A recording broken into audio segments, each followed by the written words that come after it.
WWE के ऐसे fact जो आपका दिमाग हिला देंगे। पार्ट 1, रोमन रेंस की यूनिवर्सल चैंपियनशिप की टाइटल रेन असल में पूरे एटीट्यूड एरा से भी ज्यादा लंबी है। एटीट्यूड एरा चला 1239 डेज, जबकि रोमन रेंस की टाइटल रेन चली 1316 दिन। नेक्स्ट ब्रॉक लेसनर की फर्स्ट WWE रन बस 2 साल की थी, जबकि ब्रॉक लेसनर की दूसरी रन 11 साल से भी ज्यादा लंबी हो चुकी है। लेकिन जितने मैचेस उन्होंने फर्स्ट मैच में रेसल किए थे, उसके मुकाबले में 11 सालों में उन्होंने 26 मैच कम रेसल किए हैं। नेक्स्ट, एजे स्टाइल का करियर एग्जैक्ट उतना ही हो चुका है जितना स्टोन कोल्ड का टोटल करियर था। दोनों को 7-7 साल हो चुके हैं। नेक्स्ट, जब बटिस्टा और ट्रिपल एच का मैच हुआ था रेसलमेनिया में, तब उनकी एग्जैक्ट सेम उतनी ही थी जितनी एवोल्यूशन की टीम बनने पर रिक फ्लेयर की थी। तो आखिर क्यों स्कॉट स्टैनर पहनते हैं चेन अपने मैचेस में? ये बात है 1998 की, जब स्कॉट स्टैनर हील टर्न कर लेते हैं और अपने भाई पर ही हमला कर देते हैं। इसके बाद से वो अपने अपीयरेंस में चेंजिंग लाना शुरू कर देते हैं। फिर एक दिन वो एक दुकान के पास से गुजरते हैं और उन्हें वहाँ ये चेन माल दिखती है और स्टैनर को लगता है कि ये कूल होगी पहनने में, और अपने कैरेक्टर के ग्रोथ बेहतर करने के लिए वो इसको खरीद लेते हैं। तब से वो अपने हर अपीयरेंस में ये चेन जरूर पहनते हैं। इतने कमाल के एथलीट होने के बाद भी सिंह कारा इतने ज्यादा बॉचेस क्यों करते हैं? असल में WWE में आने से पहले सिंह कारा मैक्सिको की एक रेसलिंग प्रमोशन में काम करते थे, जहाँ उनका नेम था मिस्टिको,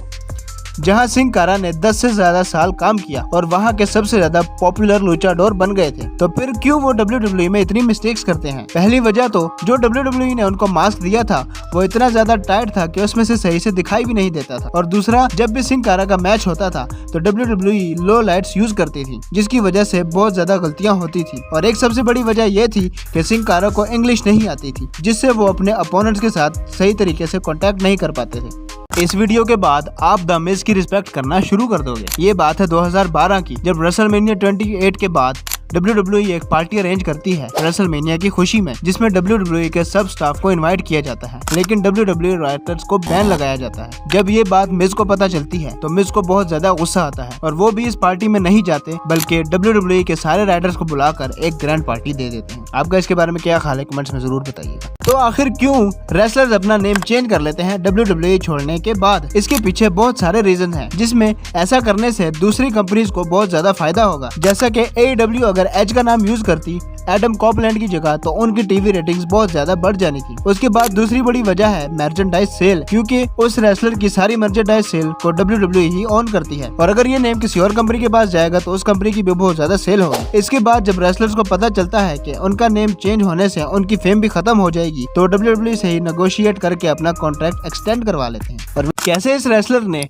वर्ल्ड की 3 बिगेस्ट रेसलर कंपनीज को मेन इवेंट किया एक ही साल में? ये रेसलर है दी कैप्टन करिश्मा क्रिश्चियन। ये बात है जनवरी 2021 की, जब क्रिश्चियन अपना इन रिंग डेब्यू करते हैं 24 नंबर पर रॉयल रंबल में, और 18 मिनट तक ये इस मैच में रहते हैं और 2 एलिमिनेशंस भी कर देते हैं, और आखिरकार सेथ रॉलिंस के हाथों एलिमिनेट हो जाते हैं। फिर मार्च 2021 में ही क्रिश्चियन AEW में अपना डेब्यू कर लेते हैं, और फिर सितंबर में फॉर्मर WWE स्टार AEW के मेन इवेंट में कम्पीट करते हैं फॉर द AEW चैंपियनशिप, जो कि वो हार जाते हैं।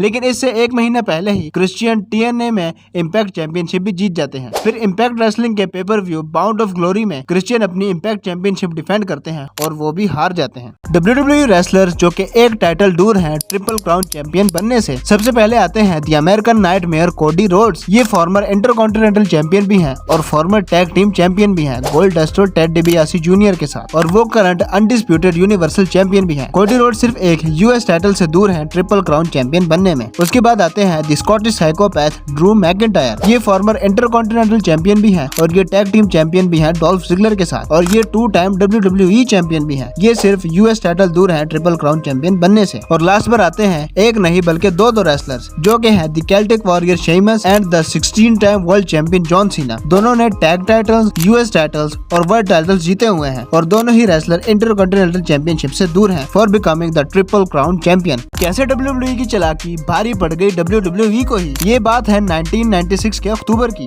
जब जेरी द किंग लॉलर, जो कि उस टाइम WWE और USWA के साथ काम कर रहे होते हैं, जेरी उस शो में जाते हैं और कहते हैं कि आपने WCW का आने वाला शो नहीं देखना बल्कि WWE का शो देखना है। लेकिन ये चाल WWE पर ही उल्टी पड़ जाती है और 7000 लोग WWE को छोड़कर WCW देखने चले जाते हैं। तो आखिर जेफ हार्डी अपने चेहरे पर पेंट क्यों करते हैं? तो दोस्तों, जेफ हार्डी रियल लाइफ में एक पेंट आर्टिस्ट हैं और उन्हें पेंट करना बहुत ज्यादा पसंद है। लेकिन जब WWE में वो फुल टाइम रेसलर बन गए तो उन्हें पेंट करने में बहुत ज्यादा मुश्किल होती थी। फिर जेफ हार्डी ने एक आइडिया निकाला कि वो दोनों काम एक साथ करेंगे और उन्होंने अपने फेस पर पेंट करना शुरू कर दिया, जिससे उनका शौक भी पूरा हो गया और उनके कैरेक्टर में भी जान आ गई।